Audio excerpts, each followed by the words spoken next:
Conquistador Francisco Pizarro, 1478-1541, oversaw the Spanish conquest of the Inca civilization beginning in 1532. Pizarro conquered the biggest empire in history with a small army by using his better weaponry, the Incas' weakness due to civil conflict, and the introduction of European illnesses, and these factors. Pizarro took advantage of the general dissatisfaction among native South Americans with Inca authority, conquered the Inca city of Cusco, and killed Inca monarch Atahualpa. When the invaders started squabbling over the glistening wealth of a collapsing kingdom, everything for them came apart. In Trujillo, Extremadura, Spain, Francisco Pizarro was born in 1478. Francisco came from a lowly family. His mother, Francisca González y Mateos, was a local farmer's daughter, and he was the illegitimate son of Spanish Colonel Gonzalo Pizarro. Francisco never even learned to read or write because of his upbringing in an environment that prevented him from going to school or from being recognized by society.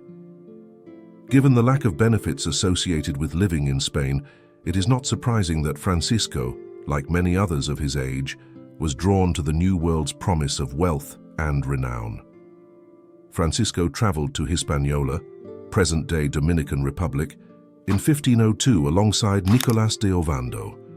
Hispaniola had been a Spanish possession since 1494. Francisco relocated to the mainland around 1509, when he accompanied Alonso de Ojeda's voyage to the Gulf of Urabá, which is located off the coast of what is now Colombia. Taking in the views, if not the wealth, of the New World, Francisco accompanied Vasco Núñez de Balboa's expedition in 1513 to cross the Panama Isthmus. Francisco was therefore among the first Europeans to lay eyes on the Pacific Ocean. After that, he made his home in Panama, where he had a prosperous political career as an inspector of encomiendas, the authority to use native forced labor in a certain region, and a magistrate. Because of his reputation and network in Panama, Pizarro was able to consider going on his own exploration trips. Tales of a vast and prosperous empire residing in the uncharted territories to the south began to spread northward. Pizarro managed to gather enough money to go there in 1524-1525 and conduct an expedition. He sailed up the Biru River and explored the northern coast of South America, but he struggled to make much progress due to strong winds and currents.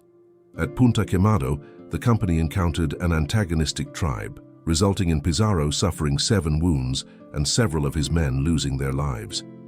In March of 1526, Pizarro set out on yet another trip. Pizarro sailed to the San Juan River and attempted to march the interior, but wetlands again impeded his path. The first European to sail across the equator in the Pacific was Bartolomé Ruiz, Pizarro's pilot, who had discovered a balsa vessel full of trade items, including gold artifacts. The conquistadors now had proof that wealth was within reach. All they needed to do was locate the source. Disregarding the governor's instructions to return to Panama, Pizarro continued his journey to the Gulf of Guayaquil, which is the meeting point of the coastlines of Ecuador and Peru, with a volunteer force. It was there that he found the busy port of Tumbes. This provided more proof of a powerful civilization and demonstrated that there was really something worthwhile to explore in South America. He would have to first go back to Spain and get royal clearance for his second, more extensive trip, which would aim to replicate the discoveries made in Mexico by his fellow countryman Hernán Cortés, who had overthrown the Aztec Empire. Pizarro, who was now in his 50s, would have one more chance at stardom. Pizarro was successful in showing the Spanish crown the promise of South America in July of 1529. He was first appointed a Knight of Santiago and subsequently granted the title of Adelantado, which was the Holy Roman Emperor Charles V, King of Spain, conferring upon him the authority to assume the role of governor over any newly colonized territory. Additionally, Pizarro was able to retain 4/5 of the money made along the way. Among his other responsibilities were establishing strongholds to maintain control over the newly founded colony and recruiting clerics to propagate Christianity. In 1530, Pizarro planned his third trip, which he embarked on in December of that year, venturing further into the unknown. Less than 200 combatants followed Pizarro into the Andes, Having accompanied him on his 2 previous expeditions south, Diego de Almagro served as his second-in-command. The Europeans pillaged their way from Panama along the coasts of Ecuador and Colombia aboard 2 caravel ships, with the crew walking ashore while the ships off the coast trailed them. Pizarro awaited reinforcements at 𝙭, Ecuador in February 1531, resulting in a final troop strength of 260 men. After making a laborious march south, the mini-army captured Tumbes in February 1532 and moved inland.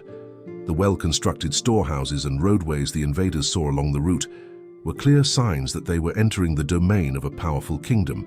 In last, on November 15, 1532, the Inca people were first communicated with, and Pizarro sent word that he would want to meet with their monarch in Cajamarca, high in the Peruvian highlands. Pizarro would greatly benefit from 2 reasons for his victory. The first was the spread of European illnesses from Mexico and Central America to South America. A startling 65–90% of the population perished in this wave. The second factor working in the conquistadors' favor was the Inca Empire's intrinsic fragility, which was brought about by the death of ḥuayna Cápac, the Inca monarch, in 1528. Huáscar and Atahualpa, the 2 sons of ḥuayna Cápac, were now engaged in a power struggle over the empire, which at the time was the biggest in the world but unbalanced, with 40,000 Incas ruling 10 million subjects. The devastating 6-year civil war brought to light the difficulty the Incas had in governing a large empire of numerous subordinate peoples who were not at all happy about being under their authority. The Incas imposed their taxes, religion, and even art on conquered peoples. After winning the American Civil War, Atahualpa met Pizarro. Drinks, a horse show, and speeches marked their cordial first encounter. But the very next day, Pizarro attacked Atahualpa and his 80,000-man army, making clear his vicious intentions. Gunpowder weaponry from Europe resulted in a complete victory, 7,000 Inca deaths and 0 Spanish casualties. After being taken prisoner during the conflict, Atahualpa had to provide a vast treasure trove in order to be set free. Charles V would chastise Pizarro for ordering Atahualpa's death on July 26, 1533, despite the Incas having supplied the gold and silver. Pizarro could have asserted that the execution was essential to quickly assuming control of the empire because of the Incas' complete dependence on a hierarchical form of government. In the end, steel cavalry and gunpowder proved to be too strong for the Incas' weapons and strategies, even when they resisted.